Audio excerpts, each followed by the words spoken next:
In the 1950s, NATO conducted an aerial survey of eastern Turkey, which included the region known anciently as Urartu, or Ararat. When the aerial photographs were examined, the specialists noticed one very unique formation on a mountainside about 12 miles south of the volcanic Mount Ararat. This strange formation was in the distinct shape of a ship. Its length was estimated at approximately 500 feet, and out of the hundreds of stereo photos taken of this region, this object was unique. Nothing like it was found anywhere else, including on Mount Ararat. When Dr. Arthur Brandenberger, world authority on photogrammetry at Ohio State University, saw the photo, he stated that in his opinion it had to be man-made, and it was a ship. In 1960, an expedition from the United States, including Dr. Brandenberger, went to the site. After blowing several holes in the formation with dynamite, they came away with the official conclusion that there was nothing of any archaeological interest there. However, Dr. Brandenberger continued to state that he still believed the object needed further examination.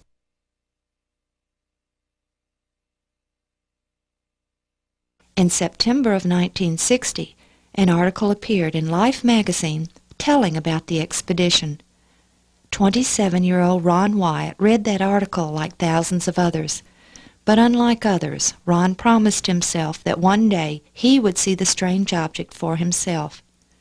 Ron, the father of 2 and soon to be 3, knew it would be many years before he could ever go to Turkey. But throughout the following years he never gave up his desire to visit the strange boat-shaped object. Ron was an avid student of ancient history, archaeology, and all of the sciences, and had never considered that the Ark could have survived until the present. But in 1960, he saw in Life magazine an object that he believed was the only likely candidate for that distinction. He had read all the eyewitness accounts of Noah's Ark on Mount Ararat, and he had discovered that they were all contradictory. All were in different locations, and all were of varying sizes and shapes. He studied the history of Mount Ararat and was convinced that nothing made of wood could have survived its past eruptions or glacial flows. There were many stories about what people claimed to have seen by way of remains of Noah's Ark. These ranged from a boat that had been broken in half and part up on the mountain, part down at the base of the mountain. But most of them implied that the boat had been caught in the ice and preserved and was nearly intact. I didn't feel that that was a likelihood, and as there was no photographs or no real indication that these people had seen anything, I believed that all that would be left was approximately what appeared in the picture in Life magazine in 1960. The boat-shaped object had many things in its favor. First of all, it was in the mountains, plural, of Ararat, as stated in the biblical account. Second, it was shaped like a seagoing vessel. Studying ship construction, Ron had learned that a barge-shaped vessel simply cannot survive on open, stormy seas. And third, it was approximately 500 feet long, not the commonly accepted 450 feet. Ron had concluded that the author of the Genesis account of the flood, Moses, would not have stated the ark's length in Hebrew cubits. Moses was born and educated in Egypt. The Hebrew cubit came into use many years after Moses' death. The only cubit he would have known would have been the Royal Egyptian cubit of 20.6 inches. This would have meant that the ark was 515 feet long, not 450. In 1975, Ron read the book The Ark File by Rennie Norbergen, a member of the 1960 expedition. For the first time, he now knew the names of the expedition members, and he contacted all but one of them to get directions to the strange object. However, the team had left from the small town of Dobizet on horseback, led by the military, and they could offer him no directions. In 1977, he and his two teenage sons, Danny and Ronnie, flew to Turkey. It took several days of very uncomfortable travel to reach Dobayasset. Ron had no idea where to begin looking for the boat-shaped object. After all, it had now been 17 years since the 1960 expedition. Would anyone even remember it? And even if they did, Ron didn't speak the language and had no way to ask. So they checked into the Erzurum Hotel and got some sleep. The next day, they hired a taxi to take them to the road they had entered town on and simply began to walk. Soon they came upon a group of local villagers who looked quite intimidating. But convinced that Ron and the boys were tourists, one of the villagers appointed himself their guide. Ron saw a very large rock which had crosses carved on it. About 10 feet in height, this stone had a hole on one end. Ron remembered seeing similar objects in an archaeology book that were anchor stones used on ancient ships in the Mediterranean Sea. But this one was many, many times larger.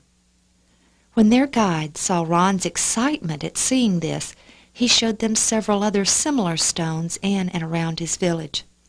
Most of them had 8 crosses carved on them in the Byzantine and Crusader styles. For the first time, Ron realized the possibility that the Ark had used such anchors, not for anchoring the ship, but for stabilizing it and holding the nose into the oncoming waves. The crosses on these stones were of the style of ancient Christian Byzantines and Crusaders who were well known for carving crosses on objects they associated with biblical events and places. Did these early Christians connect these stones with the 8 survivors of the flood? The next day Ron and the boys again began to walk the region. This time they came upon an ancient stone house partially collapsed. Its great age could be seen by the fact that the ground level around it had been raised several feet by eroding soil from the surrounding hills. Extending out in all directions around the house was a system of stone fences, also almost buried with only their tops extending above the ground. But most interesting were the 2 stones sitting beside the house, one standing and one lying flat. These also had 8 crosses carved on their faces, but the crosses were carved on top of some earlier pictographs. There was what appeared to be an arch across the top, which Ron believes was a rainbow. Below this were 8 figures walking away from an ocean wave shape, above which sat a boat shape. On the stone lying on the ground, the second figure from the right was a woman. Her head was bowed and her eyes were closed.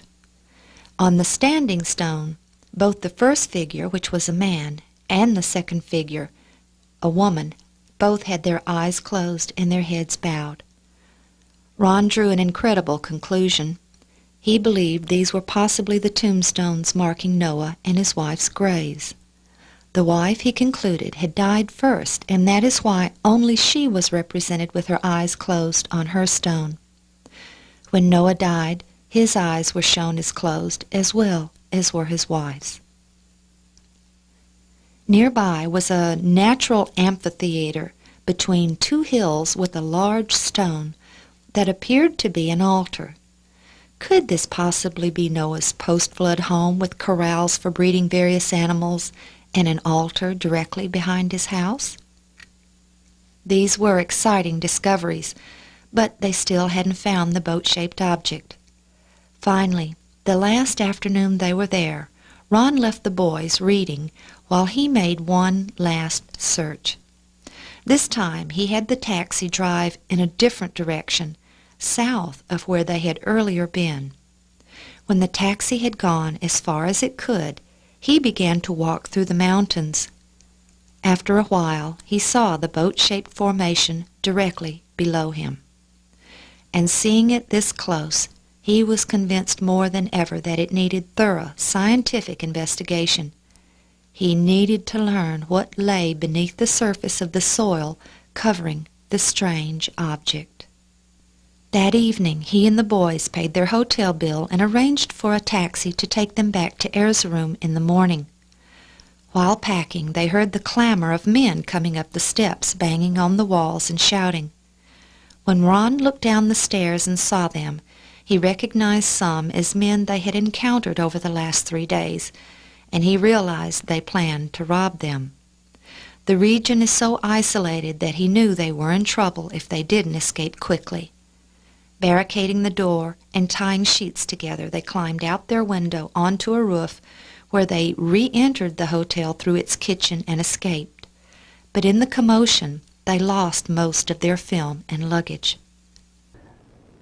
The results of that trip was that I was pretty well convinced that this boat-shaped formation was the remains of Noah's Ark, and that there were several other archaeological remains out there that showed this to be the area where the Ark had come to rest.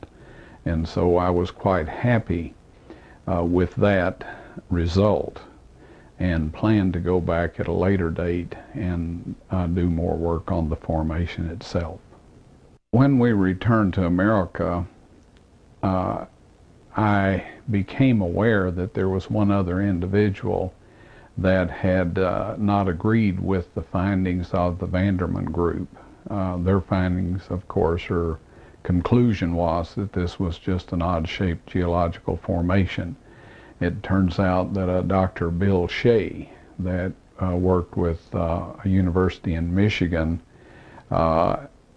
had come to believe that this boat-shaped formation at the least represented the place where the boat had landed and perhaps had decayed away, but left its imprint in the mountainside out there. Dr. Shea, too, believed that the site needed to be thoroughly investigated, and when comparing the boat-shaped object to the current thought that the Ark had to have landed on Mount Ararat, he wrote, "To conclude, one might put these two sites in perspective by reflecting upon what would have happened had this formation been found on Arida, or Mount Ararat. I may be wrong, but I suspect that news of it probably would have been heralded far and wide as the discovery of the site where the Ark had rested. What a difference a mountain makes." Dr. Shea had also written that he too believed that it was likely that the Royal Egyptian cubit was used in giving the measurements of the Ark. Assuming a Mosaic authorship for these measurements probably would indicate that they were given in terms of the Egyptian cubit of 20.6 inches rather than the shorter Mesopotamian cubit.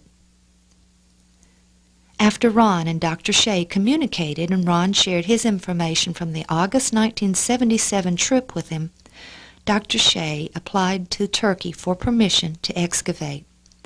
The reply was negative. As far as Ron was concerned, there was nothing else he could do at that point, so he waited for Providence to hopefully provide opportunity. Believing it was important to have some idea of where the Ark would have landed, in 1975 Ron had performed an experiment.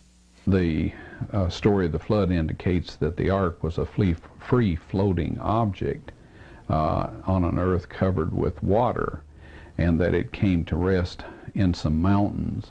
So with this in mind, I built a small model of the boat, 6-to-1 ratio, as is mentioned about the Ark, and then I constructed miniature mountains in a shallow flowing stream, and I would release the model boat upstream from these little mountains, and by changing the shape and size of these mountains, I was able to determine what configuration of mountain the boat would most likely come to rest in.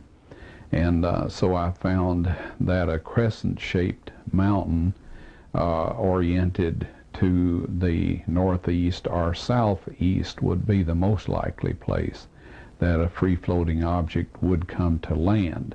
And with this in mind, the site in eastern Turkey fit that configuration, that geological configuration, so that was a plus. Without permission to excavate, Ron felt there was nothing he could do. Then, in December of 1978, he heard about a small earthquake in eastern Turkey. On the chance that it might have damaged the boat-shaped object, he arranged to return in September of 1979. When he arrived, he was overwhelmed by what he saw. The earth surrounding the boat-shaped object had fallen away, revealing its sides, which clearly showed evenly spaced indentations along the western side. He believed these were holes which resulted from the fractured petrified ribs which had partially fallen away when the support of the surrounding earth was no longer present. On the eastern side, he saw what looked like portions of rib timbers which were fragmented but still in place, only discernible due to their shape and color. The quake had caused a crack along the length of the object, and Ron was able to measure the depth of the structure and to take samples for analysis. If these specimens were decayed and petrified wood, they would contain a much higher carbon content than the surrounding area.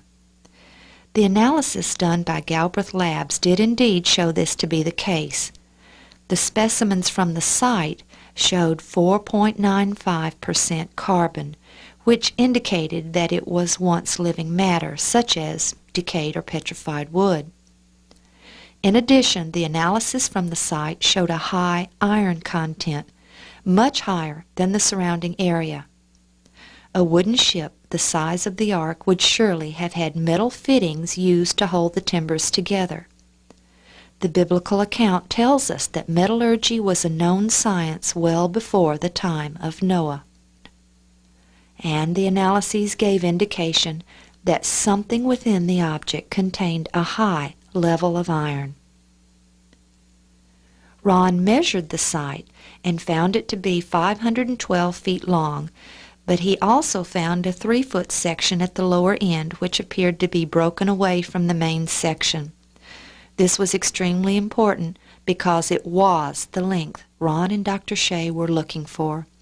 It was 300 Royal Egyptian cubits in length, 515 feet.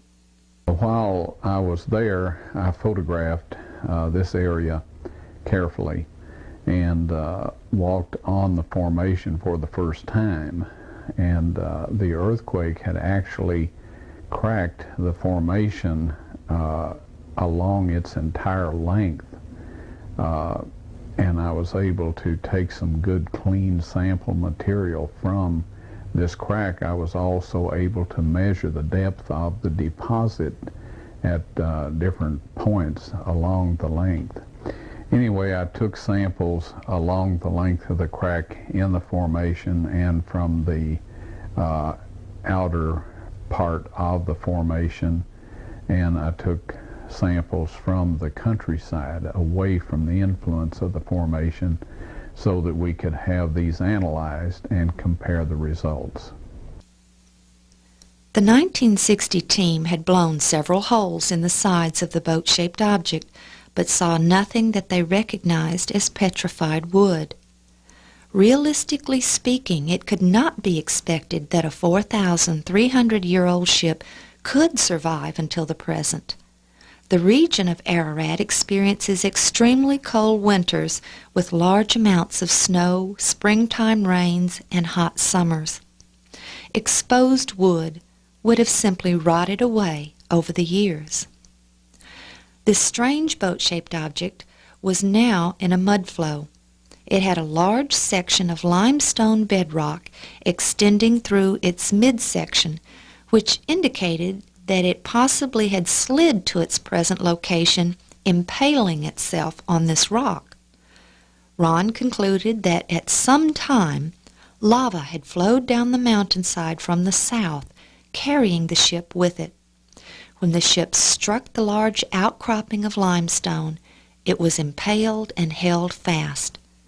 The weight of the lava piling on top of the ship collapsed the decks, and the entire ship was soon encapsulated within the hardening lava which protected it. Water from snow and rain began to accumulate underneath the hardened lava. In time, as the lava began to deteriorate, water began to flow within the decaying lava, which caused the ship to petrify. But if the ship had been covered in lava, why wasn't it burned up? Well, lava doesn't always burn everything it comes in contact with, as we read in this quote from the New Larousse Encyclopedia of the Earth. It might be supposed that the high temperatures of the lava would give off an enormous amount of heat. This is not so, however, and it is quite usual for a flow to pass through a forest or town without causing a fire. One flow from Paracutin even piled up against oaks and cottonwoods without destroying them. How can we explain this anomaly of high lava temperatures and absence of fire and flames? To begin with, lava consists of a vitreous mass which is a poor conductor of heat. It also cools quickly at the surface, becoming covered with a crust which in some measure prevents further heat radiation from inside the mass. Thus, a lava flow has, as it were, a constantly forming insulating case around its molten interior, so that the front of the flow is preceded by a protecting crust. If the ark had been completely covered in lava, it would have been sealed, cut off from the oxygen and water which would have normally caused it to decay away. In time, the lava would begin to slowly deteriorate, allowing water to begin to flow through it and over the preserved structures of the ark. As mineralized water flowed over the wooden timbers, wood molecules began to wash away, leaving microscopic holes. As the water washed these molecules away, other molecules began to lodge in the empty holes. These were molecules of substances which the water had picked up prior to reaching the structure being petrified. The ship's structures would be literally turned to stone as its molecules were replaced one at a time by molecules from the minerals in the region above. The 1960 expedition had found no petrified wood, or at least none they recognized. They had not taken into account the fact that due to the weather extremes in the region, any petrified structure near the surface would have suffered from the effect of frost action or wedging. If this mound contained the petrified structure of Noah's Ark, the water present in the mud flow from rains and snows would have seeped into the tiny cracks and pores of the petrified and fossilized structure. This water near the surface would then freeze, expanding almost 9%, causing the petrified structures to fracture. The Encyclopedia Britannica states, "When moisture seeps into the pores of a rock and freezes, it may shatter the rock into tiny fragments of silt or sand size. As this process is repeated year after year, any structure near the surface which would have been exposed to the freezing temperatures would be expected to be fragmented, and in time reduced to fragments some the size of a grain of sand. It was unlikely that any petrified structure near the surface would have remained intact. At the most, these structures would have suffered enough weathering to give them the jagged appearance of old rocks. If any intact structure remained, it would most likely be found within the soil deep enough to be protected from the elements." Ron had also read about the discovery of the Sutton Hoo funeral ship burial, which was discovered in 1939. While its treasures were what attracted the public interest, it was the actual ship that had attracted Ron's interest. The wood had completely rotted away. However, as the excavators carefully unearthed the treasures, they discovered corroded iron clinch nails still in place, as this account describes. As they continued clearing from one end, Mr. Brown was careful to see that the nails, which now began to appear in a regular pattern, remained in position. As the earth was removed bit by bit, the forward part of the ship emerged in rough outline until, moving toward the center, they cleared to the 11th frame or rib and reached what they believed was a burial chamber. The outline of the huge ship was perfect. Every vestige of wood had rotted, but what remained was a perfect impression of the ship's hull, which had been in the sand for centuries. The earth was stained from the wood, and the rusted iron clinch nails that had once held the ship together remained exactly in place. This was very exciting to Ron because it demonstrated that even when the wooden structure was completely rotted away, its presence could be detected by the coloration and stains left behind. But again, without permission to excavate, Ron was still at a standstill. All investigation had to be non-destructive. But the high percentages of metal in the site gave him an idea. In 1983, Ron contacted White's Electronics of Sweet Home, Oregon, and presenting the project to them, asked if they would donate metal detectors to be used in the research. His theory was that perhaps the location of the metal fittings which connected the timbers could be detected. I had contacted White Electronics in Oregon and made them aware of what I wanted to do and asked them if they had some metal detectors that would penetrate a little deeper into the soil than the usual ones. And so they were kind enough to send me their two best metal detectors. It was also in 1983 that Ron read about Colonel Jim Irwin, the astronaut, who was searching Mount Ararat for the Ark. Ron drove to Colorado Springs and met with him, explaining about the boat-shaped object. Colonel Irwin expressed interest in seeing the site, and in August of 1984, the two men flew together to Turkey.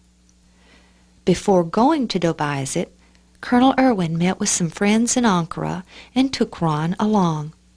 At their home, Ron was introduced to several people who would soon change the course of his research. Orhan Bazar and Mine Unler would become Ron's official liaisons with the Turkish government, assisting him in obtaining the necessary permits to continue his research. Arriving in Dobizet, Colonel Irwin met with his group, and Ron took several of them to the site. Orhan Bazar obtained official permission for Ron to do metal detector scans, and they scanned the entire object with the ferromagnetic metal detectors. Ron found 13 lines of consistent metal readings lengthwise along the object. Colonel Irwin, in a 1986 conversation with Ron, tells about the results of those scans. We decided that since there was some metal in those analyses that we got back from Galbraith, that it might be worthwhile to look at the boat with a metal detector. And so, remember you expressed a desire to be there when we checked this out, and you were there. Yeah, we got some real positive readings, didn't we? Yeah. As we went up and down the long direction of the formation. And then, at that moment in time, we were getting metal readings, right. but other than that they appeared at fairly uniform intervals. right. The spacing made it appear like, very much like it was, a man-made object. Yeah. No doubt about that. When they returned to the hotel and word spread, several other Ark hunters wanted to see the site. One group was headed by Marv Steffens, and when the metal detector scans were repeated, his group immediately got very excited. Ron and Orhan later spent an entire day examining the area above the boat-shaped object and visiting local villages, asking if anyone knew any stories about an ancient ship being in the region. They discovered that no one knew anything about a ship being located in the vicinity. They did learn that the village where Ron had found the anchor stones was known as the Place of the Eight, although the villagers admitted that they had no idea where the name came from. They also learned that the mountain the boat-shaped object was on was locally called a term which loosely translated to Doomsday Mountain, although again no one knew where these names came from. There is good reason why there is no record of any local traditions about the Ark or a ship in the area. The original inhabitants of this region were attacked and displaced by the present inhabitants in the early years of this century. The invaders took over the lands, their homes, and even their flocks and herds, but all knowledge of any local traditions the original inhabitants may have had was lost. When Ron and Orhan scoured the countryside above the boat-shaped object, they discovered something which Ron believed was extremely important. They found a very strange section of earth approximately 120 feet long and 40 feet wide, which appeared to be outlined by a thick rim of petrified wood. Scattered over and around this section were strange-looking objects which looked like rocks, but which were very heavy and felt like metal. Ron took specimens of this strange substance. He had also taken similar specimens from the lower broken section of the site, and his theory was that it was ballast from the hull of the Ark. He had earlier concluded that the ship had slid to its present location in a lava or mud flow, and he now believed that this was a portion of the hull that had remained embedded in the earth. When the Ark was carried down the mountainside, it was ripped away from this portion of the hull, causing the ballast material to be left lying scattered all around. In this same area, they also found a recently constructed stone structure which had pieces of an ancient broken stele incorporated in it.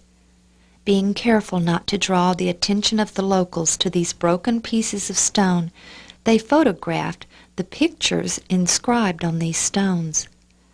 Pieced together, these broken pieces depicted a boat-shaped object very similar to the 1950s aerial photograph. And within this boat shape were 8 faces. The very unique mountain ridge above the boat-shaped object was also depicted, with ravens in flight, and next to the ridge was depicted a volcanic-looking mountain, a mountain that had since subsided. When Ron stood on the top of the ridge and looked south where this mountain was represented as being, he saw that there was a mountain in that location, but that it was no longer visible from the viewpoint of the artist of the stele. This was, Ron was sure, the volcano that had erupted many, many years ago and covered the boat with lava. Since the broken pieces of the stele were found near the location of the section he believed was the bottom of the hull embedded in the earth, he believed this stele had once marked the original location of the Ark. Orhan had also arranged permission for Ron to take more substantial specimens from the boat-shaped object as well as from the surrounding terrain. On August 25, 1984, Ron left Turkey with his specimens and headed towards Athens to connect with his overseas flight. When he arrived in Athens and purchased a newspaper, he read that Marv Steffens had called a news conference in Ankara about the time Ron had left, and producing a bag of his own specimens, he announced that Noah's Ark had been found. He was immediately detained, accused of taking valuable artifacts, and with this, He proceeded to tell the authorities that Ron, too, had left taking specimens and was already out of the country. It had only been a little over 4 months since Ron and his 2 sons had been released from a 3-month prison term in Saudi Arabia after being falsely accused of being Israeli spies, and he wasn't very happy at this turn of events. If the Turks believed he had taken valuable artifacts from their country, his days of working on Noah's Ark were finished. When he arrived in New York, he checked into the Carlton Hotel near the airport and called the Turkish United Nations mission, explaining what had happened. Within a few hours, 3 Turkish representatives arrived at his hotel, examined his specimens, and told him that he was free to keep them. They had checked with authorities in Ankara and discovered that he really did have permission to take the specimens. He was exonerated of the charges, but only after the whole event had made the newspapers and Ted Koppel had called him a thief on Nightline. However, what looked like a disaster turned out to be the event that first caused the Turks to take an official interest in the site. The United Nations Observer and International Report featured a full-page story on Ron and the evidence at the site. What Wyatt found measures almost identically to the text offered in the 6th chapter of Genesis in the Old Testament. It was also found in the area where the Bible says the ark finally came to rest. What we actually have found is physical evidence that this is a boat.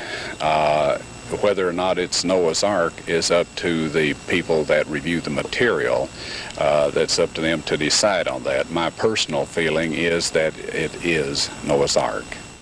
Wyatt admits his skeptics are severe, and he has a long road to travel before his theories can be totally tested.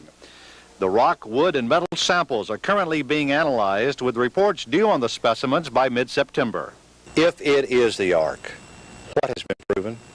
To the people that believe in God, this will be a confirmation of their faith. Wyatt firmly believes ultimately his find will be proven to be that of Noah's Ark. Even then, he says, there'll be some who still won't believe it. As far as the timing of this find, he has an explanation. But I think everything is on a time schedule, and I believe that when the time is right, these things will be brought out. Back at home, Ron sent one specimen that he had taken from the section he believed was the embedded hull above the ark to Colonel Irwin, who then sent it to Los Alamos National Labs for careful analysis. Ron then went to Galbraith Labs with his new batch of specimens. These analyses were even more encouraging than the 1979 ones, as these revealed extremely high metal contents, not only of iron, but also of aluminum. Although aluminum constitutes about 8% of the Earth's crust in weight, it never occurs in the metallic form in nature. It occurs as alumina. Yet, these analyses revealed that the specimens contained both alumina and aluminum. Ron believed that the petrified structures would not only have been petrified with minerals from the soil above the site, but also with the molecules of the metal fittings of the ship, which contained aluminum as well as iron. Ron arranged to return to the site a few months later in October of 1984. The Turkish government had sent several of their own scientists to examine the object, and Ron arranged to loan them one of the White's metal detectors. He wanted to see if they could duplicate the pattern of metal readings at even intervals. They did. Colonel Irwin was dedicated to searching for the Ark on Mount Ararat, but he continued to offer Ron any assistance he could. When he received a call from a man who was interested in searching for the Ark, but who expressed the belief that it couldn't possibly have landed on Mount Ararat, he referred this man to Ron. Early in 1985, Dave Fassel called Ron. Dave was in the marine salvage business and was familiar with several new technologies which were used in non-destructive investigations, such as radar. When Ron told him about the boat-shaped object, which he now without reservation referred to as the Ark, Dave was very interested. Ron sent him photographs and filled him in on all the data from his research, especially about the 13 lines of metal readings which extended from one end of the ship to the other. On March 20th, 1985, Ron and Dave arrived in Turkey. Meeting them there was Samran al-Muteri of Saudi Arabia, who had recently visited Ron in the United States. Samran wanted Ron to show him the mountain in Saudi Arabia that Ron believed was Mount Sinai. In December of 1983, Ron and his sons entered Saudi without a visa and went to Jebel el-Lawz, but were then arrested at the Jordanian border after being reported as spies.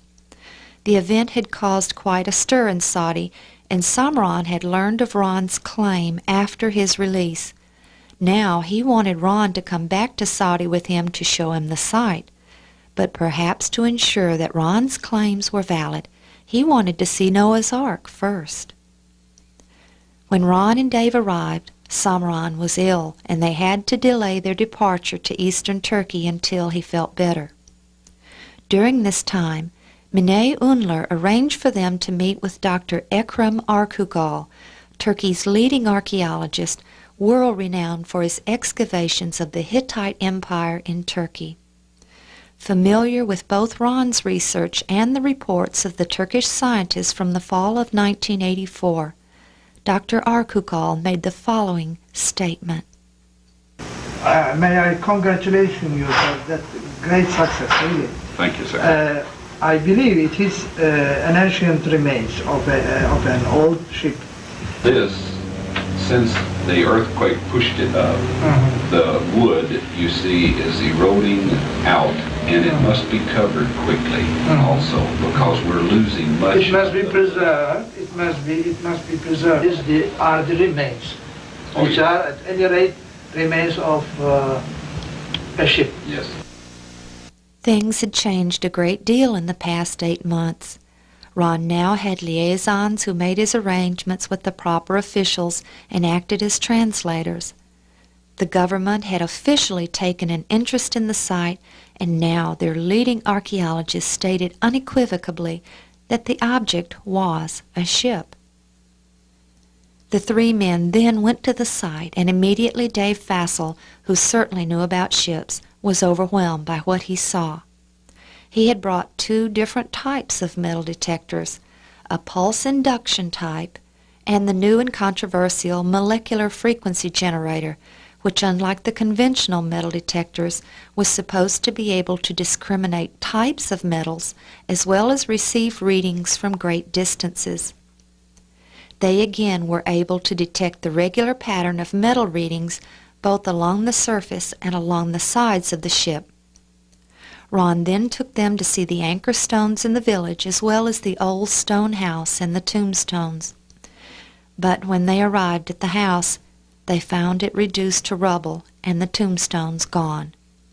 Where the tombstones had once rested was now a hole partially refilled. Ron was devastated. From that point on, he was very careful not to draw attention to anything of interest for fear of it being destroyed or removed. Samran, by now very excited, then arranged for Ron as well as David to go to Saudi Arabia.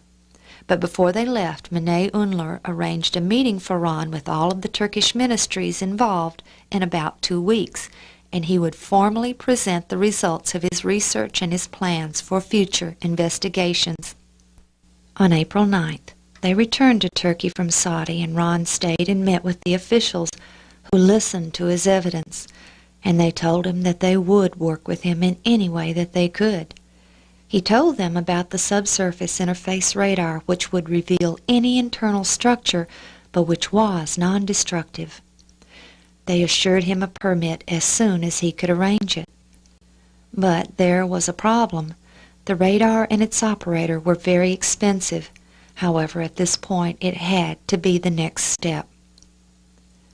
Soon after arriving back in the States, Ron received another call, this time from the scientist at Los Alamos who had done the analysis on the specimen Colonel Irwin had sent there on Ron's behalf. John Baumgartner, a geophysicist, questioned Ron about the region from which the specimen came. Ron then asked him to come see for himself, an invitation which he accepted. Ron returned to Turkey for another meeting a month later in May, and then on June 2, 1985, John Baumgartner accompanied Ron and Dave Fassel to Turkey. Using all three types of metal detectors, they scanned the site, placing rocks and markers at every place they got a reading. They then connected these rocks with ribbons, revealing the pattern of a massive ship.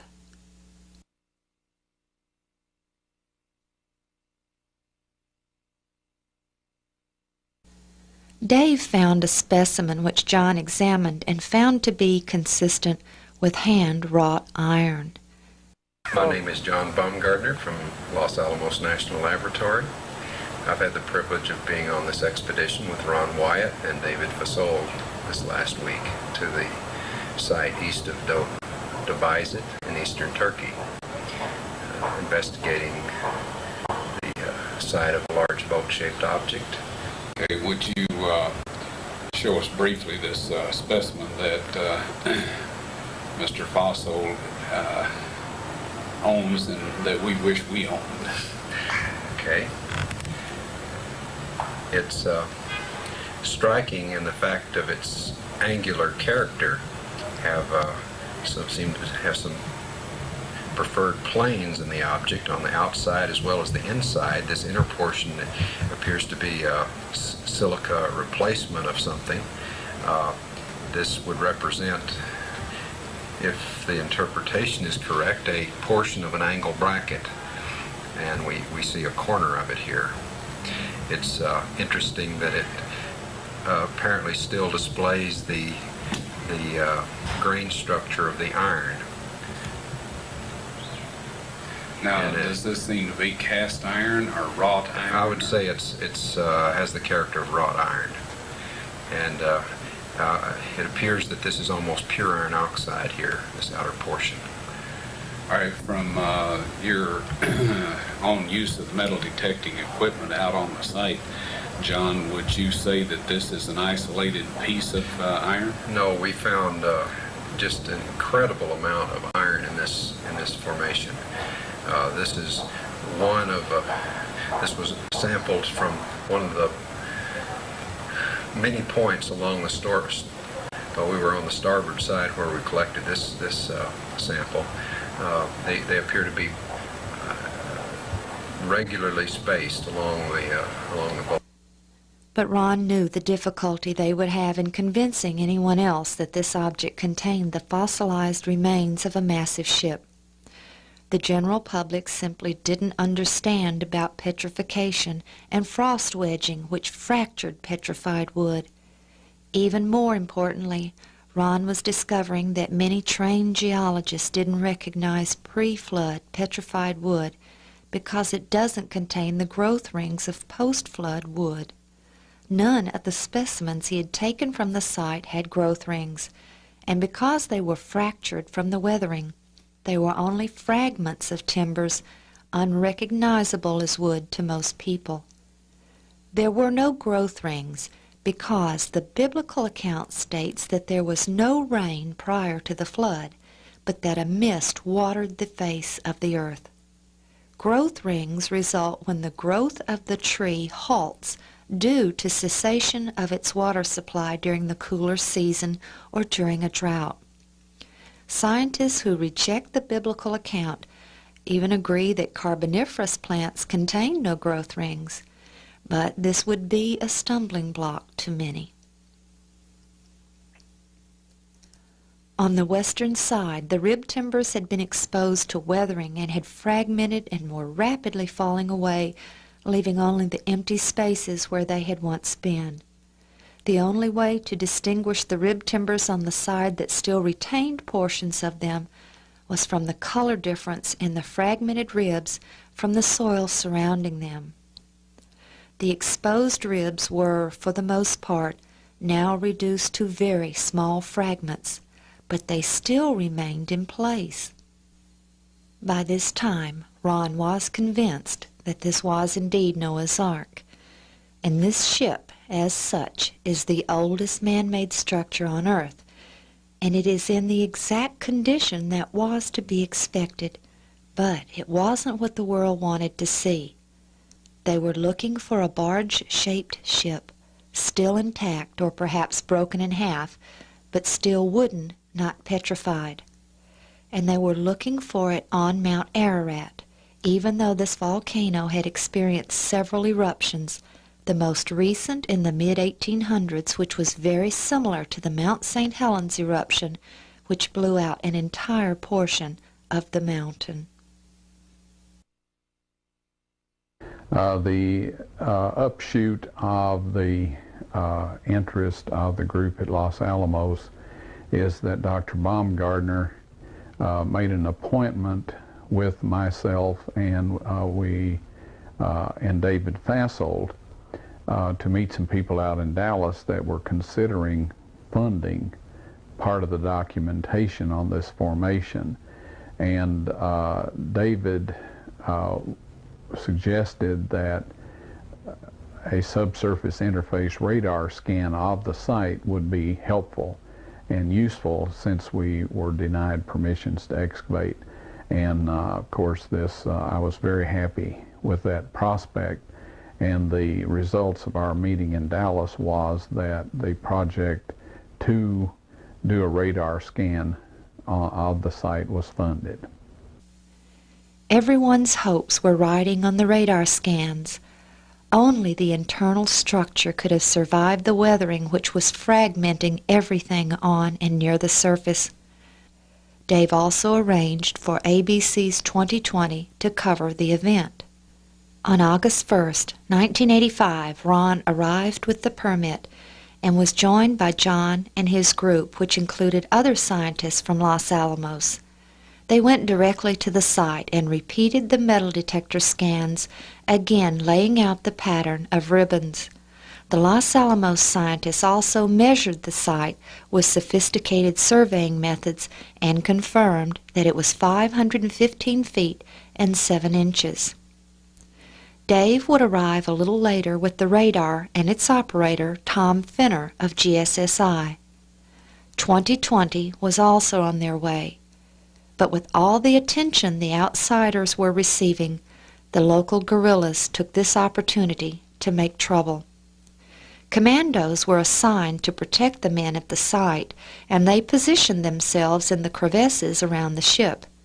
But suddenly shots rang out, and the commandos quickly rose up and fired upon the terrorists, sending them fleeing, but not before killing several. Martial law was declared, and by the time Dave, the radar, and 2020 arrived, the site was off limits. It was a terrible disappointment, and everyone's frustration was intense. But the coverage by 2020 documented the metal detector scans and other evidences, making the public aware for the first time of what was happening on Doomsday Mountain. Do you believe Noah's Ark actually existed? Could the legend that sounds like a fairy tale really become proven fact? Well, the search has been going on since biblical times. And in a moment, you're going to meet some people who are positive they have found the Ark. Now, we know such claims have been made before. But a few months ago, these people came to 2020 with some new and intriguing scientific findings. The boat-shaped site was first found and photographed by a Turkish army captain back in 1959. It was quickly explored and dismissed as a freak of nature. But Wyatt, an amateur archaeologist, rekindled interest in it a few years ago. He brought in Dave Fassold, a marine salvage expert, to assess it. Fassold felt he knew a shipwreck when he saw one. He became obsessed with it. For over a year, I haven't dreamed about anything else, from the time I put my head on the pillow to the time I wake up. And that's all I think about all day long. And I'm sure that's all Ron thinks about. The Doomsday Mountain team brought in some high technology to explore the oldest legend of man. They began scanning their site with a molecular frequency generator. It's a device used by surgeons to pinpoint cancer tumors, and it's been used by Fassold to locate underwater treasure. This time, the molecular frequency generator began to pick up a unique pattern of iron lines beneath the Earth. Okay, bring that one up. They began placing ribbons along those lines. The finished shape, outlined by the ribbons, was that of a huge ship, the approximate length and width of Noah's Ark, as described in the Bible. The fascinating field of ribbons soon attracted higher academic interest. That looks like iron. Okay. Dr. John Baumgartner, a physicist with Los Alamos Laboratories, sent samples back to the lab for analysis and confirmed that the metal they were tracing with the ribbons was indeed iron. With the width and the length known, the only remaining question was depth. By locating the depth of the hull, they could determine if the boat-shaped object had the cargo capacity described in the biblical ark. To resolve this final issue, Wyatt and Fassel brought geologist Tom Finner to Turkey with his company's heavy-duty subsurface radar equipment. Gear like this located the black box cockpit recorder on the floor of the frozen Potomac River after the Air Florida crash. Suppose this rock were a foot or 2 feet underground. Would it give you a reading as to where that was? Could you locate it? Yes, we could. Is it possible that there will be a moment at which you will say, this is a man-made object? The symmetry of the feature suggests it's a boat. I hope to prove that the underground structure is in fact that of a boat. Just before we arrived to do this story, several groups of climbers, including ark hunters from the Probe Ministries of Texas, were attacked high on Mount Ararat by a band of Kurdish separatists. They sent in several battalions of elite commandos who swept up Mount Ararat, chasing the rebellious Kurds, with predictable results. Some were killed, some arrested, but others escaped southward toward, you guessed it, the boat-shaped site on Doomsday Mountain. It became a hornet's nest of anti-guerrilla activity. The restrictions of martial law left the American explorers isolated from the outside world. Not even a telephone. Well, I'll be back next year, for sure. Yeah. Anyway, we're going to hang in like smell on a skunk till there's nothing left to get this done. Hang in like the smell on a skunk. The Turkish government stopped the exploration. What now? Since we were there, Barbara, things have cooled down, and they've sent their own team of scientists in to take a look at this site. It's a very fascinating location. John Baumgartner did a live interview with CBN during the event, and this too brought the site to public notice. John explained that the site was completely unique. Not only had they performed metal detector scans on the site, but they had also examined other sites which, at first glance, appeared similar, but which showed absolutely no metal readings. You suspect that the formation itself could be different than any other formation on the mountain? We feel the formation is quite unique. There are several formations that have a superficially similar shape, but and we've investigated several of them, and as we investigate them, we find they are do not have the special characteristics we find in the site we've been focusing on. But still, the radar had not taken place. Back at home, Ron approached a Tennessee businessman he had worked for many years earlier, whom he knew had funded worthy projects in the past, with the request that he assist with the radar equipment. This gentleman, who asked to remain anonymous, told Ron he would purchase a radar system. His business would retain ownership, but he told Ron he could use it any time he wished. He purchased the SIR-3, a system similar to the SIR-8 that had been brought to Turkey in August. It was shipped directly to Ron's home in Madison, Tennessee, and upon its arrival he immediately took it to the customs office and registered it, placing the customs declarations in both the radar case and the bag which contained the cables and small antenna. It was too late to do a scan in 1985, but he wanted to be ready. He wrote his name and address on the card and placed it in the glassine window on the bag. He was ready. Then he took it to the owner's office, as they wanted to use it on one of their construction projects. He returned again to Turkey in October of '85 and again in May of '86, before returning in June of '86 with Dave. So, here was the radar, and here were Ron and Dave. And Dave was already a certified radar worked for many years earlier, whom he knew had funded worthy projects in the past, with the request that he assist with the radar equipment. This gentleman, who asked to remain anonymous, told Ron he would purchase a radar system. His business would retain ownership, but he told Ron he could use it any time he wished. He purchased the SIR-3, a system similar to the SIR-8 that had been brought to Turkey in August. It was shipped directly to Ron's home in Madison, Tennessee, and upon its arrival he immediately took it to the customs office and registered it, placing the customs declarations in both the radar case and the bag which contained the cables and small antenna. It was too late to do a scan in 1985, but he wanted to be ready. He wrote his name and address on the card and placed it in the glassine window on the bag. He was ready. Then he took it to the owner's office, as they wanted to use it on one of their construction projects. He returned again to Turkey in October of '85 and again in May of '86, before returning in June of '86 with Dave. So, here was the radar, and here were Ron and Dave. And Dave was already a certified radar operator, having completed the course at GSSI. They immediately took it to the site and did 10 passes. Okay, go.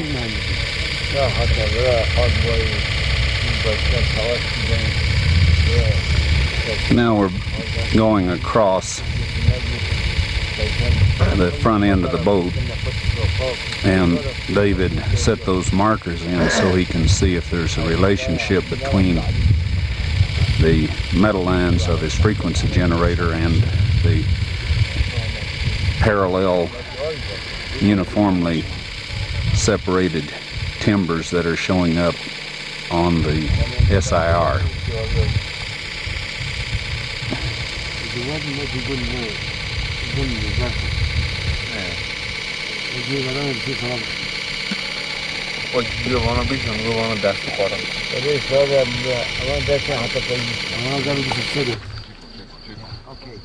Boom, boom, boom, boom, boom, boom, boom, boom, boom, boom, boom. Look at that.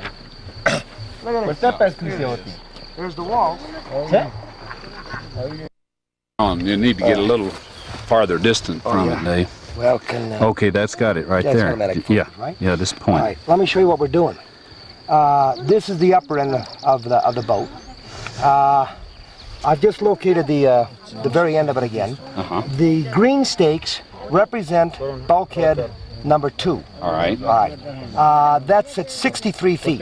Yeah. Those stakes are actually at 66 feet. All right. Okay. Now, but I'm picking up where the longitudinal bulkheads double up at the bulkheads. Right. That's why I've got so many stakes that are green. Right. But then when I go in between bulkhead 2 and 3, I haven't got as many bulkheads. Right. You see what I mean? Because they haven't doubled up. As many longitudinals. Yeah, right. I haven't doubled up. Okay. These are coming out real good. Yep. And if you want to bring the camera over, I want to show you how it should come out on the paper. All right? Just. Okay, we're going to walk over. Yeah. Take a look. Leave it running so everybody knows that we're not cheating here, right? You got it, Toby. Okay. Now, this is the west bulkhead. Okay, can you look through there and... All right. This is the west bulkhead. All right. That was over there. And he walked easterly. Here we start getting the longitudinal bulkheads. Here, here, here, here, here, here, here, here. Okay. Here. You see there how it shows up? Right. So, I mean, that stake is not a figment of my imagination, nor with the frequency generator. Right. This subsurface radar shows that there is something underneath there. Ron then called John Baumgartner and Dr. Bill Shea to come and participate in the event they had all waited for. Ron got all the permits needed, and soon they were all on their way. John's group arrived and had brought a hot air balloon to use to film the site from the air. Dr. Shea was on his way, but before he arrived, disaster struck again. John's group had inflated the balloon in the hotel parking lot, and it caught on fire, causing such a commotion that their permits were rescinded. When Dr. Shea arrived, the site was off limits. He didn't get to see the object of his study for so many years, but Ron did take him to the village and to several of the anchor stones. It looks like it has 1, 2, 3, 4, 5, and 5, and 1, 2, 3, 4. This one's got 14. Undoubtedly, well, here's the central cross that they're going by, of course. And it's difficult to tell which were the originals and which are the extra ones that have been added later. But here you have 5, a little one here, 3 more here, and here. Then this one matches with this one. There's more here. So we have 5 down here, 5 up here, and 4 over here. So the extras were undoubtedly added at a later time, and you can see there's also been some damage in terms of target practice. Right. Now this gives you a nice idea of the height of some of these stones, and it also gives you a nice idea of the location of the hole at the top of the rock. This rock also has the crosses carved in it. They're a little harder to see because of the ridges in the rock, and the natural ridges in the rock. But if you look carefully, there are a number of places. Here's a good example. Here's another example, rather. And here's the bottom of the bigger one. Bigger cross comes across here. So probably if you could examine it more carefully under changing lighting, you would see all of them. And undoubtedly, this stone probably was also standing up. And you'll notice that the distribution of the crosses seems to be lower in the rock, on the face of the rock. Lower down to the bottom part of where it would have stood upright. The June 1986 expedition was the last time Dave, John, and Ron would work together. But it certainly wasn't the end by any means. Returning home, Ron took the video of the radar scan along with the printouts to GSSI, the radar manufacturer, and he showed it to both Tom Fenner, who had come to Turkey in August of '85, and to Joe Rosetta, vice president of the firm. They confirmed the results. The scans showed man-made structure within the formation. Indeed, there is something beneath that rock besides rock. A radar device developed by Geophysical Survey Systems in Hudson was used on the mountain. The device, called SIR, is used by energy exploration companies to analyze what's below the Earth's surface. According to SIR, something man-made is under Mount Eridog. This data it does not represent natural geology. It's a man-made structure. These reflections are occurring very periodic, too periodic to be random natural type interfaces. Okay, we are at Geophysical Survey Systems Incorporated in Hudson, New Hampshire. And in front of you here you see some of the SIR's equipment, subsurface interface radar equipment. And these are other varieties of the same system that we used out in eastern Turkey. Yeah. Handheld. I set it up on a tripod a little later, and I'm filming this. See that these reflections on these marks indicate point targets that seem to correlate with the iron lines that you found with the magnetometer and the molecular frequency generator. What's unique about this here versus the other instruments, now you can get some depth estimates to these targets. And they all appear to be in equal depth within a few inches of each other anyway. And I also noticed that you get a parallel scan to this down here, and you got the same results, which indicate that these are continuous features. But I think this is pretty dramatic evidence. This evidence I was hoping to come up with when I was out there with you last year. At that time, Ron completed his training on the radar equipment and received his certificate.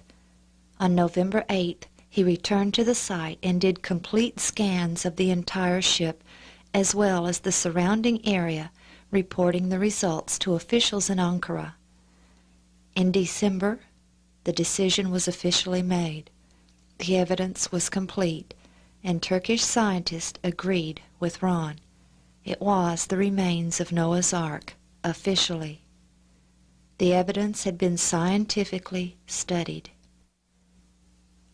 Years earlier, the photogrammetry expert Dr. Arthur Brandenberger said the boat-shaped object was man-made based on his years of experience in studying stereo photos.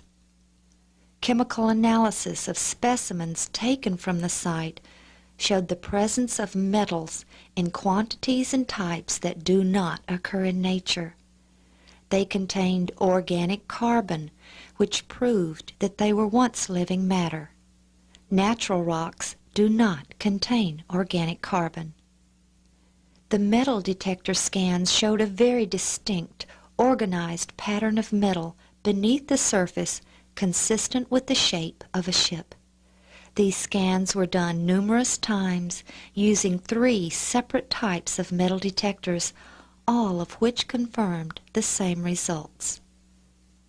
Laser and other sophisticated methods of measuring performed by scientists at Los Alamos confirmed the length measurement. They showed the object to be exactly 300 Royal Egyptian cubits. The subsurface interface radar scans revealed visual evidence of organized structure encapsulated within the boat shape, structures that were positively identified by the radar specialists as being man-made. Turkish authorities, many of them of the Muslim faith, who accept the flood account of the Bible, saw no other conclusion possible. It was a ship. It was in the mountains of Ararat. It was 300 Royal Egyptian cubits in length. It was the remains of Noah's Ark. In February of 1987, Ron was asked to appear on Turkish radio and television and discuss the research.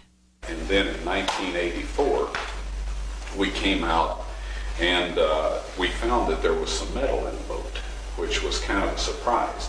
But in Moses' record that he wrote in the Torah, which the Quran, of course, says the Torah is reliable. And in there, the story tells us that they had metal. Now, Tubal-Cain, who was the great-great-grandson of Adam, our 4th generation, used iron and bronze, which meant they knew about alloy process. So the flood happened in the 10th generation. So it appeared that they had metal, and it's logical that Noah would use it. Yes. And so once we found that there was metal in there, then we got a special metal detector and took this over the ship. And by this method, we could find where there was metal in the ship. And it turns out that on all of the rib timbers, there's metal brackets, and on all the timbers that run lengthwise of the boat, there's metal brackets. So we were able to document where the timbers were just by reading the location of the metal from the surface without digging any. He then met with the governor of Ari, the district which contained the Ark, and arrangements were made for the official dedication ceremony to be held in June 1987.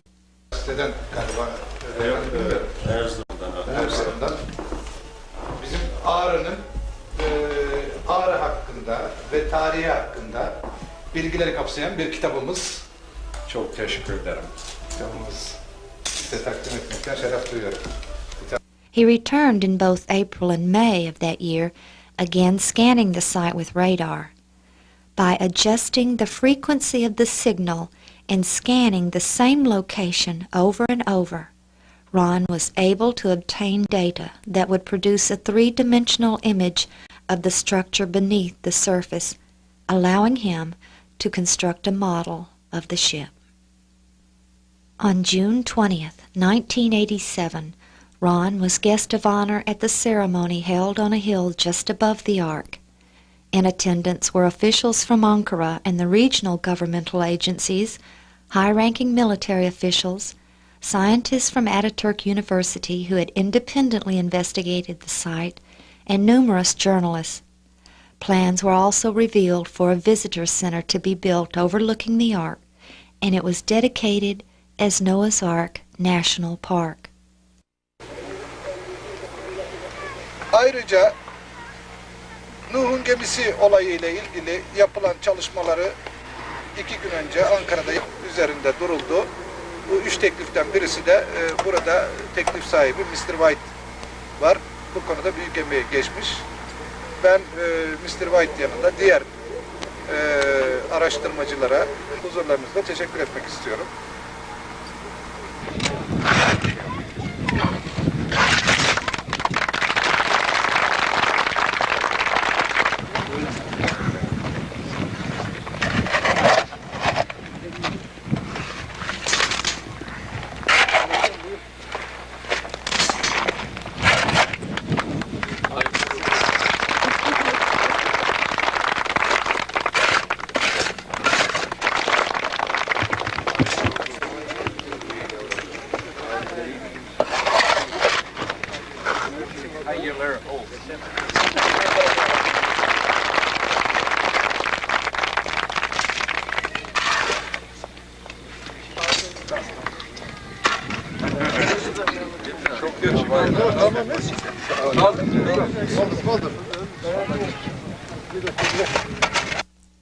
The governor then asked Ron to bring the radar to the Ark site and perform a scan for the officials and journalists. After doing several passes, Ron explained the printout to those in attendance and pointed out what he said he thought looked like an intact timber just 2 feet below the surface. The governor ordered a soldier to dig, and what emerged was this section of petrified timber. The event was shown on Turkish television throughout the country. The governor gave the timber to Ron to bring to the United States to be tested. Everything that the Turkish scientists had recovered to that point had been kept under wraps. The governor wanted this to be made known, and placing it in the radar case, it arrived in the States in perfect condition. Back home, Ron took the precious timber to Galbraith Labs. It was an incredible specimen, perfectly intact, and displaying evidence that it was hand-hewn and laminated.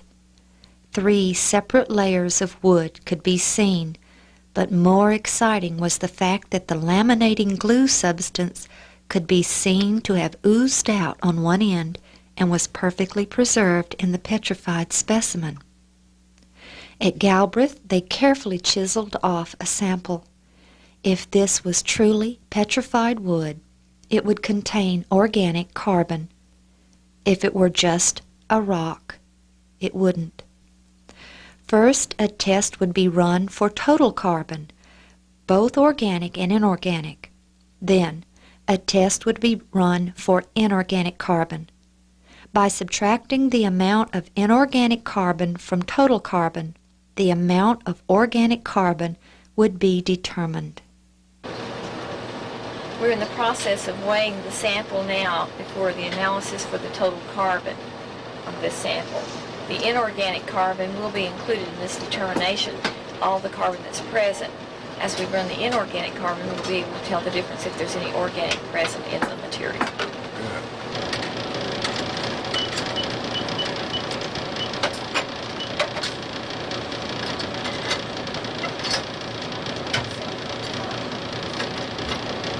We're getting 0.71% total carbon in this.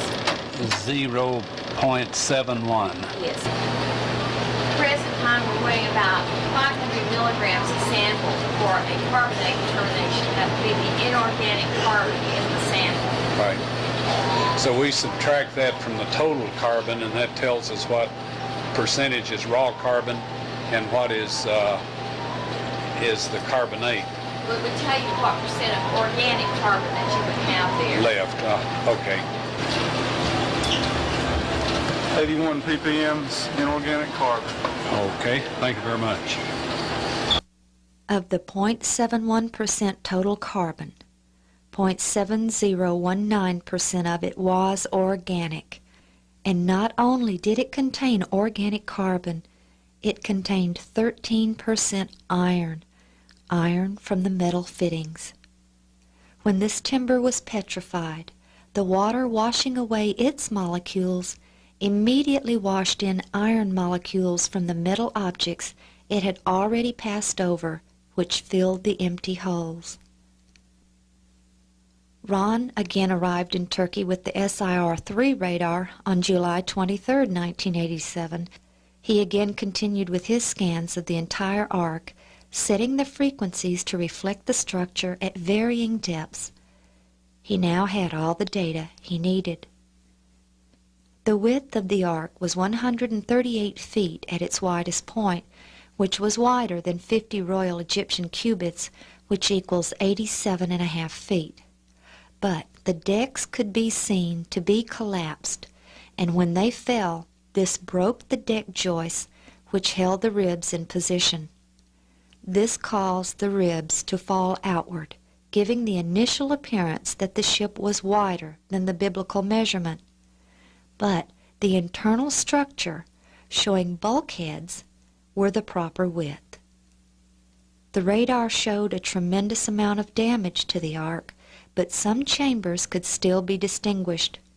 Ron assumed symmetry when he built his model. If a section was in poor shape on the left side, but was in good shape on the right, he constructed both sides identically. On the southwest side, near the front, the radar showed a very large door which opened to a ramp system which led to the different levels of the ship. The top and middle decks appeared to be completely open along their midsections, which possibly would have allowed light from above to penetrate through the entire ship. The top deck could not be reconstructed with much accuracy, due simply to the fact that it was collapsed almost completely. All that could be determined was where each level began and ended. The 4 keelson, 2 of which extended along each side of the ship, continued to extend out beyond the rear of the ship, a feature Ron has never seen before. When Dave had used his molecular frequency generator on the ark in 1985, he had noted a large section of the hull which showed a void. When Ron and Orhan Bazar found the large section above the ark, Ron believed this was the bottom portion of the hull that was embedded in the earth and which remained in the earth when the ark was swept down the mountain. Now the radar showed this same void. Since 1977, Ron had seen numerous anchor stones. In 1977, he saw one above the present location of the ark. He later found one approximately 1/2 mile below the ark, while the largest number of them were located about 15 miles away in the village known as the Place of the Eight. Any determination of exactly how they were used on the ship would be conjecture, but it appears that they were dropped or cut loose when the ark entered the area. In an attempt to discredit these stones, alternate theories have been proposed as to their origin. One of these theories proposes that they are Armenian cult stones that originally had cult symbols carved on them, and that the holes at the top were for candles or represented the pagan eye of the dragon. This theory proposes that when the Armenians converted to Christianity, they erased the original inscriptions and replaced them with crosses.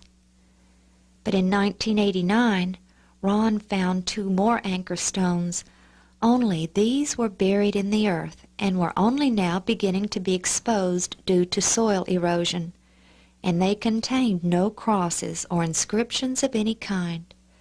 If these were truly anchor stones, It makes sense that some would have been buried in the mud after the flood, and the Byzantines and Crusaders couldn't carve their crosses on them. But if the Armenians had made them, where were their cult inscriptions? Ron, what's the significance of the placement of the crosses in these stones? All right, Tom, this is an iconographic representation here of a man, the head of the household, his wife, his 3 sons, and his 3 daughters or daughters-in-law.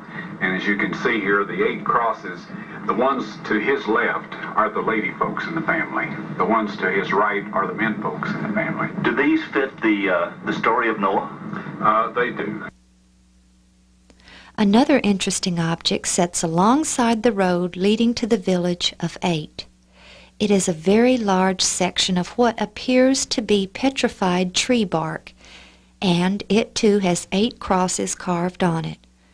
Ron has theorized that it may have been part of the covering of the ark that Noah threw off after the dove and olive branch scenario. Bark is well known for its watertight properties, and again, someone many years ago associated this object with 8. In 1988, work began on the Visitor Center, as well as construction on the highway which led to the turnoff up the mountainside to the Ark. But the world was not overwhelmed by the discovery of Noah's Ark. In fact, it received very little media attention in the States, and when it did, the traditional Ark hunters came out in force to deny its reality. Various theories had been developed since 1984 as to what the boat-shaped object really was.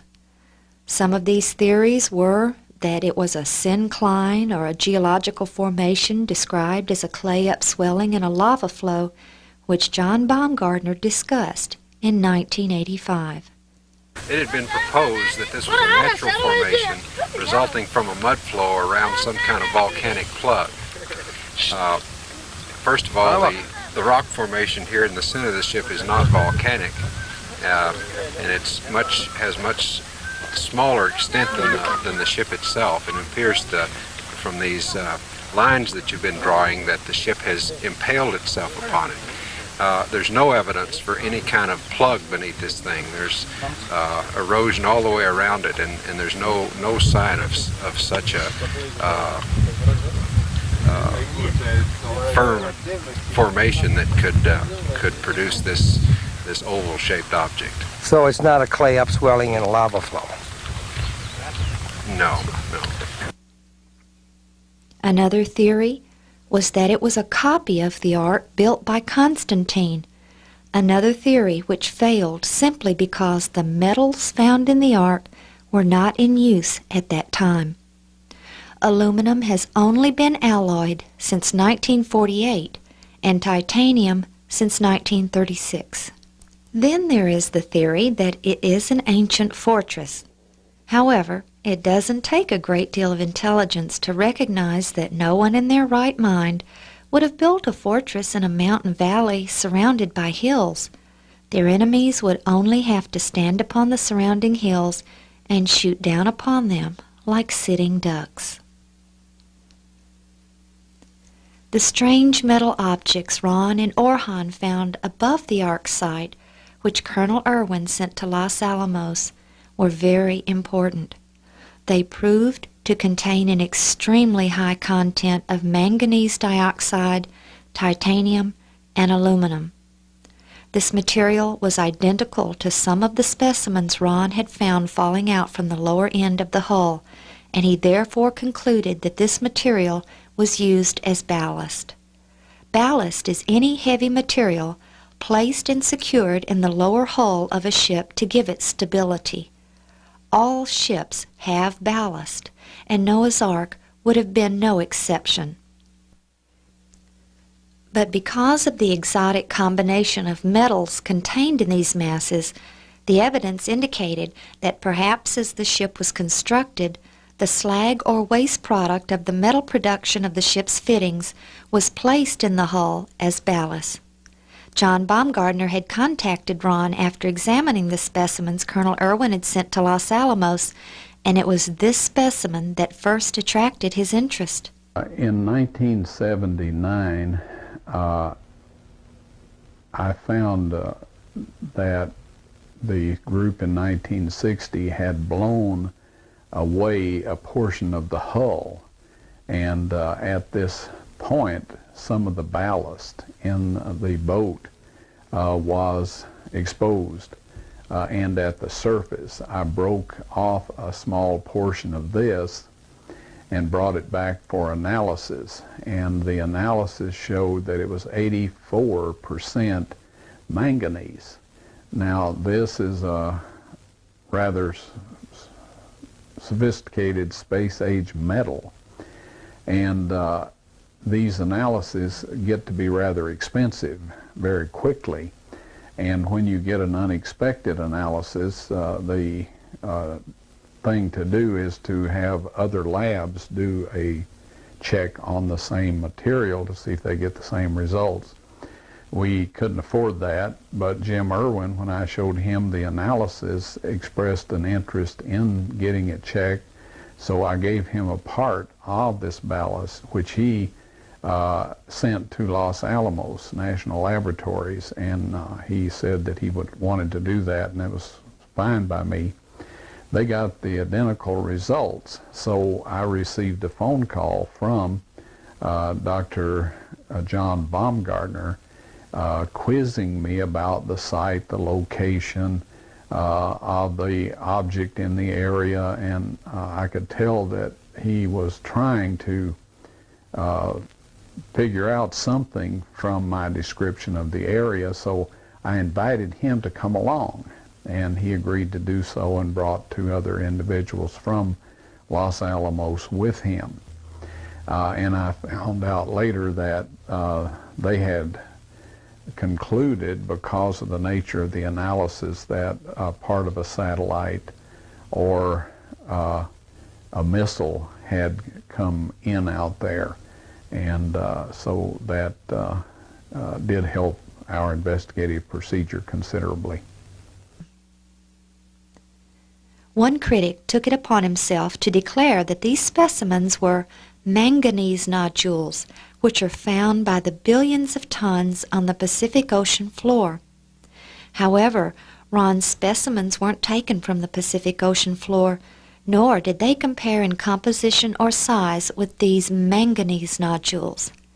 Manganese nodules average about 35% manganese dioxide, and they also include copper and nickel. The ARC specimens contained no nickel or copper, but they do contain titanium and aluminum. In fact, the ARC specimens contain exactly what would be expected in waste product of high-tech metal alloys. In 1990, Ron, Marv and Renetta Wilson of Dallas, Texas, Tom Allen of Switzerland, and myself decided to spend some time examining the house Ron believed was Noah's. The ancient stone fences could still be easily seen extending out in all directions from the house, only their tops extending above the earth. But another interesting feature was the large rock behind the house that looked like an altar. So we all hiked up to it and found not only the large rock, but a complex of rocks that clearly had been arranged by humans for some purpose. We're standing up here next to the altar stone. We're to the right, looking down into Kazan. You can see the lay of the fencing as we pan.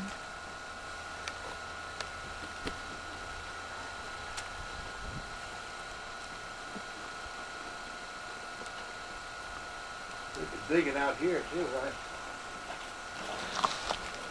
right? Everywhere. These stones up here have obviously been placed in this manner. They're quite large. In fact, they're extremely large.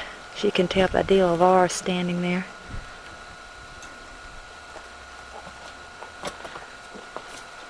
could easily put, say, the sacrificial animals in here, Ron? Probably. Now we're in the little area.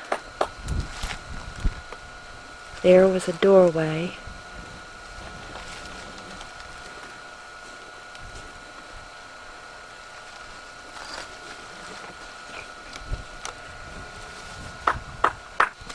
Here we are in another penned-in area.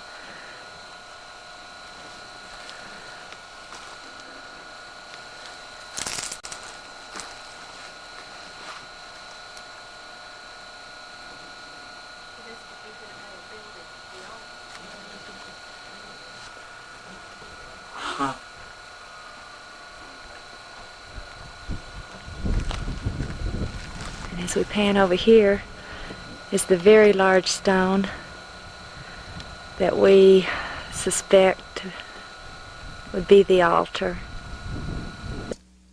When we climbed upon the hill around the large rock, we discovered it to have excellent acoustics, like a large amphitheater. Okay, I'm standing up on the stone now. It was quite a big step. Of course, there's a lot of moss on it. And we look out straight dead ahead at Noah's house. And then just beyond there, Kazan.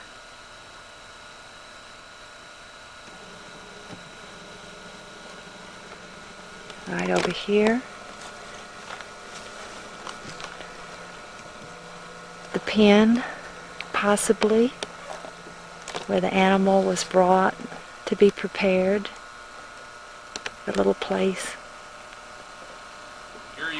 where its blood was shed and drained.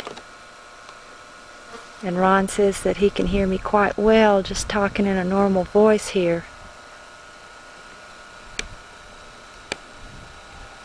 Renetta and I measured the altar, as we now refer to it, and found it to be an extremely weathered 12-foot cube with a step in the back which was about 3 feet above the ground. Standing upon this step and looking over the altar, we had a magnificent view of the entire region. The house and its system of fences was directly below. The rocks on the side were arranged in a manner that was consistent with being pens for medium-sized animals. There were also 2 large rocks which seemed to have been shaped. Okay, this is designed to kill and bleed bullocks, or large cattle is the term used in the Bible. They bring them up this ramp here, and they chip this out, and also chipped out here so the animal could be led, and somebody behind swatting it appropriately would get right up here. Then they could turn it around and then bind its feet and legs, of course, and lay it down with the head down this way and cut its throat, and of course the blood would all run out. And Noah was specifically instructed that they should not eat the blood of the animal, and of course there were other parts too.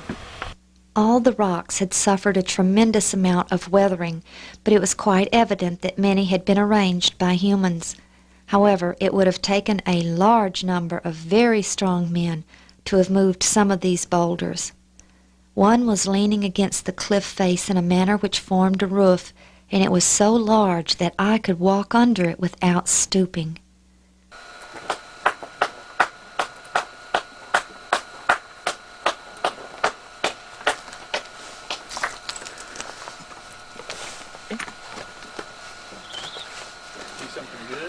I don't think there's any chance that anybody around here moved this rock here.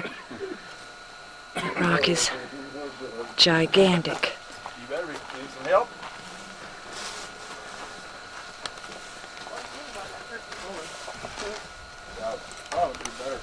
Ron believes this was Noah's altar, where his family met during the times of their sacrifices. We then walked down to the house and spent a long time examining the area. We found no evidence that the area had been inhabited for a great number of years. Okay, we're looking at Noah's house here. Trying to be very discreet, as one of the villagers is come up here next to us. We're looking at the fencing now.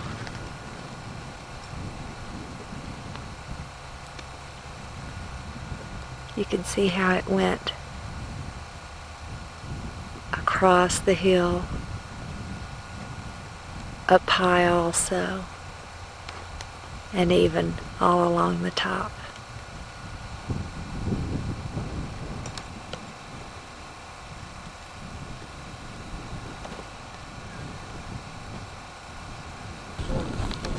Okay, now we're surveying the fencing from the other way. The sun's pretty bright. I'm trying to shade it.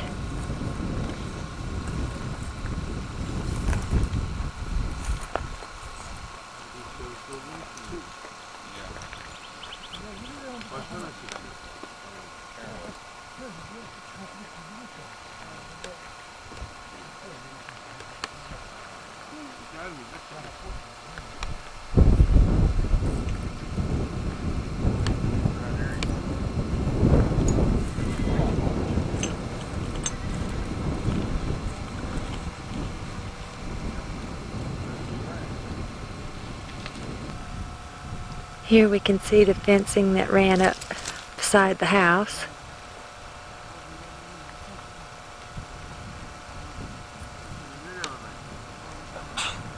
This gives us a real good view of the fencing right behind it.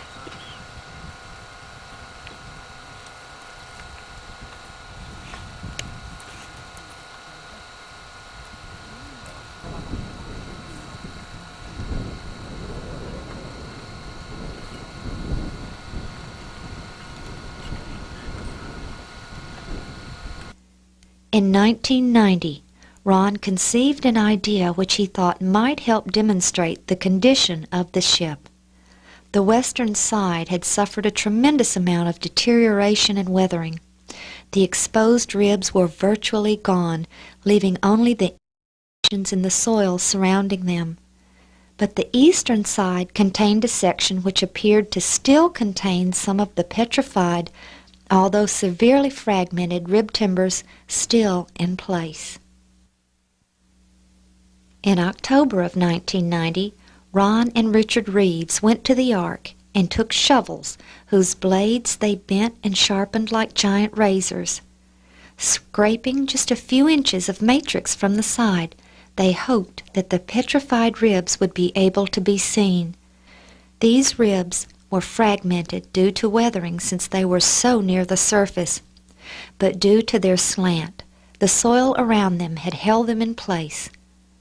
Very carefully, assisted by DeLavar, who had accompanied Ron since March of 1985 as his taxi driver, began to scrape. They realized they had to be extremely careful to remove only a very few inches.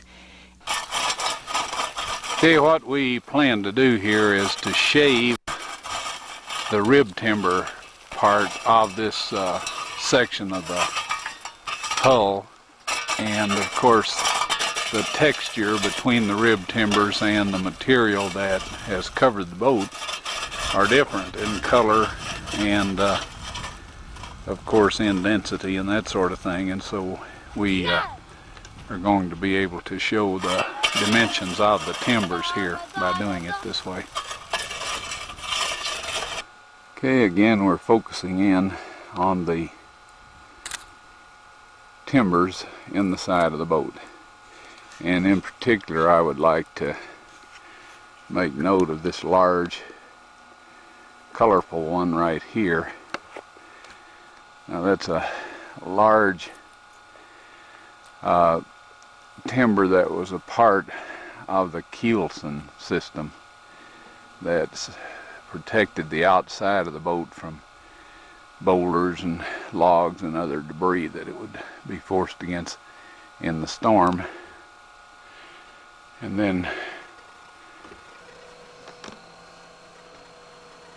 okay, Richard is pointing to a stone right in the middle of the big Kilson configuration that comes around from the end. And if you'll notice the color difference there, that's where the Kilson comes around and goes up over the end of the boat. Also, if you'll notice at the top, there's a difference in the color up there. And we'll shave this off here in a moment and let you see what we're talking about. Okay, now to help you visualize the keelson, external keelson that is on the model of the boat, we've strung this rope along here. Now, if we shave this off, it'll probably speed up the erosion process, but that rope is right along the bottom of the external keelson. And if you'll notice, there's about a 3-foot width of darker material right there, just above the rope, until you get to this area, and then it widens out. And so the keelson was a little narrower up at the front of the boat than it was along the side of the boat.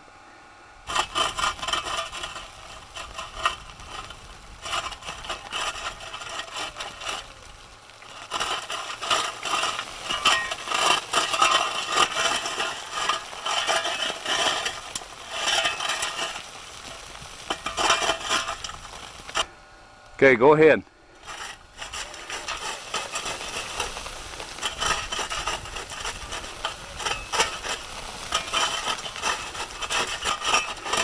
Now you'll observe that that structural material, because it's petrified wood, is more porous, and the water soaks into it, and then in the winter when it freezes, the water expands when it becomes ice and fractures that material. So the petrified wood is much more vulnerable to the freezing and thawing that takes place in the wintertime than the matrix or the cover material.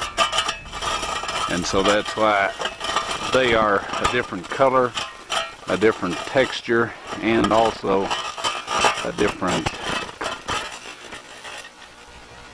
in hardness. Alrighty.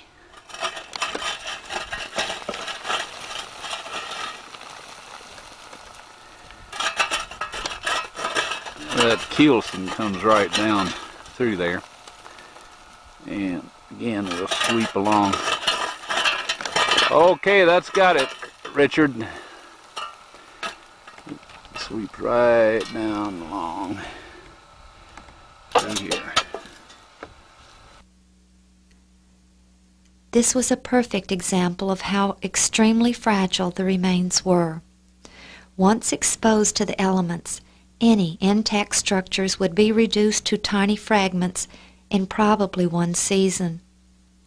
If it was ever to be excavated, it would have to be first covered and protected, and then each exposed structure member would have to be encased in some type of acrylic polymer to seal it and protect it, a process that would involve a tremendous amount of time and effort. Yet Ron still dreamed of the day it could be excavated. In 1991, Ron took a tour group to the site, and as he approached, he noticed a large object and picked it up. When he turned it over in his hand, he saw that it displayed the perfect shape of a rivet with a washer around it, and that it appeared to be fossilized. Our last trip out there this past June, we found this very impressive rivet. And if you'll notice here, the plate itself is just a little more than 1/4 inch in thickness. It's approximately 3.5 inches in diameter, the plate itself, and then the shaft of the rivet is roughly 1 inch to 1.25 inches in diameter. And if you'll notice here, it was struck while it was hot and flared out the end of the shaft so that it would not slide back through the hole in this washer. And this shows that their abilities to use metal was quite advanced. In 1984, he had photographed areas along the sides of the ark which showed colorations suggestive of metal oxides, all in circles. He hadn't disturbed these for fear of destroying them, but now he believed this specimen showed an actual example of one of the metal fittings. It was analyzed by 3 separate laboratories. Since it was fossilized, a great deal of its original material would have been replaced by minerals, and the analysis showed it contained about 20% silicon, which was expected. However, it also contained very high percentages of aluminum, titanium, and iron, the same metals which were found in the slag material used as ballast, except for one major exception. The ballast material contained over 84% manganese, yet the rivet specimen only contained less than 1%. This was even more evidence. In the production of aluminum and steel, very large quantities of manganese are required, but very little remains in the alloy. Steel generally contains less than 1%. Yet, over 95% of the manganese produced today is used in the production of alloys, with the majority of it ending up in the waste product. And this is exactly what the evidence at Noah's Ark indicates. A few months later, in August of 1991, Ron, Richard Reeves, Marv Wilson, and Dr. Alan Roberts of Australia met with several authorities in Ankara to request a permit to excavate. Dr. Roberts had contacted Ron in 1990 and expressed a serious interest in the site. Ron had provided him with details of the research, which Dr. Roberts studied carefully. He visited the site alone in 1990 and, like Dr. Shea, believed that an excavation was necessary. By this time, he had received a financial commitment from a British corporation to fund the excavation with Ron as head of the project. Ron explained the procedure he planned to use that would protect the exposed sections. After short deliberations, the men were told that they would receive the permit. But it was Thursday, and due to a long holiday, the offices would not again be opened until Monday, at which time they were to pick up the permit.